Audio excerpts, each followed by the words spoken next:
Welcome है आप सभी का आपके अपने चैनल लेसन एजुकेशन क्लासेस में। आज के इस वीडियो में मैं उर्दू लिटरेचर के मोस्ट इम्पॉर्टेंट क्वेश्चन आंसर कराने वाली हूँ। उससे पहले मैं एक चीज़ क्लियर कर दूँ, ये वीडियो मुंशी मौलवी दोनों ही स्टूडेंट के लिए है, आलिम के लिए नहीं है। ठीक है, आलिम का दूसरा पार्ट आएगा। ठीक है, जिनका मुंशी मौलवी है वही स्टूडेंट ये वीडियो देखेंगे, क्योंकि मैं सिर्फ उन्हीं का इंपॉर्टेंट क्वेश्चन कराने वाली हूँ। आलिम का दूसरा पार्ट आएगा, उसमें आप लोग देख लेना। तो सबसे पहले क्वेश्चन आंसर कराने से पहले मैं आप लोग को मॉडल सेट दिखा देती हूँ, जिससे कि आप लोग को अच्छे तरीके से सब कुछ क्लियर हो जाए। तो यहाँ पर आप लोग देखेंगे उर्दू लिटरेचर यानी कि उर्दू पेपर का मॉडल पेपर। ठीक है, तो चलिए अब यहाँ पे आप सभी देखेंगे कैसे कैसे क्वेश्चन को डिवाइड किया गया है। सबसे पहले हिस्सा अव्वल में वही 8 मार्क्स का एमसीक्यूज पूछा जाएगा, और किस तरीके के सवाल है देखेंगे, आप लोग पढ़ेंगे तो समझ में आएगा।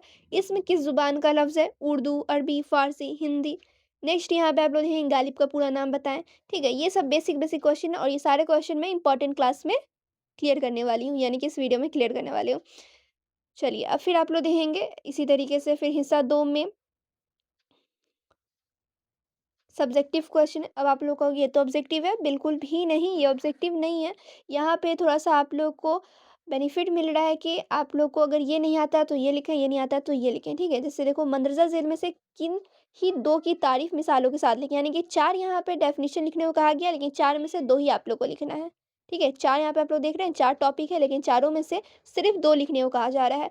फिर नेक्स्ट इसी तरीके से देखो, 4 यहाँ पे 1, 2, 3, 4, 5, 6, 7, 7 टॉपिक है, लेकिन 4 ही का आप लोग को जमा बताने को कहा जा रहा है। तो बस ये सब आप लोग देख लेना, क्वेश्चन पढ़ के आंसर करते जाना। उसके बाद आप लोग देखेंगे वही चैप्टर से क्वेश्चन लिया गया हुआ है, मुसन्निफ़ के बारे में पूछा गया है। तो यही सब क्वेश्चन रहेगा। हिस्सा सोम में देखेंगे आप लोग लॉन्ग क्वेश्चन आंसर दिया गया है।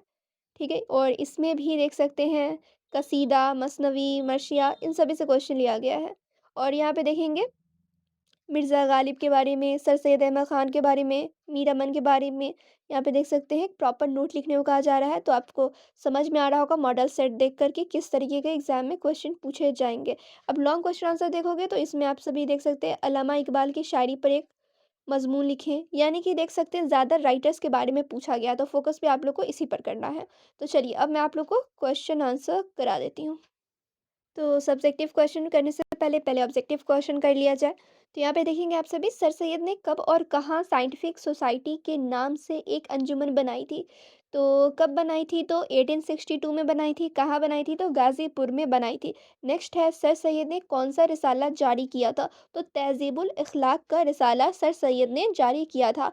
नेक्स्ट यहाँ पे ऑब्जेक्टिव है, मंदरजा ज़िल में कौन सी तसनीफ़ सर सैयद अहमद ख़ान की नहीं है। तो कौन सी तसनीफ़ नहीं है पूछा गया है, तो कौमी तहज़ीब जो है ये सर सैयद अहमद ख़ान की तसनीफ़ नहीं है। और जितने यहाँ पे ऑप्शन हैं जैसे मरकज़ी ज़िला, बजनौर, ये सब जो है इन्हीं की तसनीफ़ है, लेकिन सिर्फ़ कौमी तहज़ीब जो है सर सैयद अहमद ख़ान की तसनीफ़ नहीं है। नेक्स्ट है, महज़ब महज़ब कौमें मुसलमानों पर क्यों हँसती हैं? तो मज़हब कौमें मुसलमानों पर क्यों हँसती है, तो मुसलमानों के नामज़हब रवैये की बिना पर हँसती है। ठीक है? फिर आप लोग देखेंगे, फिर नेक्स्ट क्वेश्चन है यहाँ पे, गांधी जी की किताब यानी कि माय एक्सपेरिमेंट विथ ट्रू का उर्दू में तर्जुमा किसने किया था। यानी गांधी जी की एक बुक है माय एक्सपेरिमेंट विथ ट्रूथ, और इसका उर्दू में तर्जुमा किसने किया था, ट्रांसलेट किसने किया था उर्दू में, तो डॉक्टर सैयद आबिद हुसैन ने किया था। ठीक है, ऑप्शन डी यहाँ पे हो जाएगा राइट आंसर। उसके बाद आप लोग देखेंगे एक दो क्वेश्चन और, हयातुल्लाह अंसारी की 5 जिल्दों पर मुश्तमिल ज़ख़ीम नावल कौन सी है। तो लहू के फूल जो है, यही जो है हयातुल्लाह अंसारी की 5 जिल्दों पर मुश्तमिल ज़ख़ीम नावल है। नेक्स्ट है, इतराफ़नामा पढ़कर गांधी जी के वालिद की क्या हालत हो गई थी। तो वालिद की आंखों से आंसू बहने लगे थे। और एक और क्वेश्चन है ये, मज़मून औरतों के हकूक़ के मुसन्निफ़ कौन है। तो कौन है, तो सर सैयद अहमद ख़ान है। तो ये हो गया ऑब्जेक्टिव क्वेश्चन। अब सब्जेक्टिव क्वेश्चन करा देती हूँ। तो यहाँ से आप लोग देखेंगे सब्जेक्टिव क्वेश्चन, और आप सभी ने मॉडल सेट देखा है, उससे में समझ में आ गया होगा कि ज़्यादा मुसन्निफ़ के बारे में क्वेश्चन पूछा जाता है, इसलिए यहाँ पे मैं ज़्यादा मुसन्निफ़ के बारे में ही क्वेश्चन कराने वाली हूँ। तो यहाँ पे देखेंगे आप लोग, शाद अज़ीम आबादी के हालात ज़िंदगी पर एक मुख्तसर नोट लिखें। तो यहाँ पे आप लोग बेसिक बेसिक चीज़ जान लेंगे शाद अज़ीम आबादी के बारे में। शाद अज़ीम आबादी जो थे वो पटना में 1846 1846 में पैदा हुए थे। कब पैदा हुए, 1846 में। कहाँ पैदा हुए, तो पटना में पैदा हुए। घर पर अरबी फ़ारसी की तालीम हासिल करने के बाद कुछ अरसे तक अंग्रेज़ी भी पढ़ी। उलूम इस्लामी की तहसील के साथ-साथ इन्होंने एशियाई और पारसियों और हिंदुओं की मज़हबी किताबों का मुताला भी किया था। नस्र और नज़्म दोनों में शाद ने कई तसानीफ़ अपनी यादगार छोड़ी हैं और शाद की गज़लों का दीवान उनकी वफ़ात के बाद 1938 में, ठीक है, 1938 में नग़मा उल्हाम के नाम से शाया हुआ था, ठीक है? और इनका इंतकाल कहाँ हुआ था, ये भी आप लोग को मालूम होना चाहिए। और कब हुआ था, ठीक है? तो शाद अज़ीम आबादी का जो इंतकाल हुआ था 1927 में बना था। और एक चीज़ जो शाद अज़ीम आबादी थे उनको किस चीज़ में शोहरत हासिल हुई थी, तो गज़ल में हुई थी। उन्होंने मसनवी भी ट्राई किया था, गज़ल भी, कसीदा भी और तो और मरसिया भी किया था, लेकिन उनका जो शोहरत मिला उनको तो गज़लें से मिली थी, ठीक है? नेक्स्ट है राजेंद्र सिंह बेदी के हालात-ए इख्तिसार के साथ कलमबंद कीजिए।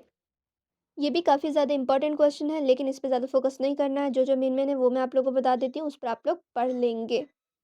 उसके बाद आप लोग देखेंगे सादत हसन मंटू, इनके बारे में भी थोड़ा बहुत आप लोग पढ़ के ज़रूर जाना। इससे भी एग्ज़ाम में क्वेश्चन पूछा जा सकता है। और इल्ताफ़ हुसैन हाली, ये भी इम्पोर्टेंट है। और एक सर सैयद अहमद खान, ठीक है? इनके बारे में भी आप लोग ज़रूर पढ़ के जाएँगे। उसके बाद आप लोग देखेंगे इक़्तिबासात से भी क्वेश्चन पूछा जाता है। इसमें क्या होता है कि एक इबारत दिए रहते हैं, यानी कि एक पैसेज दिया रहता है।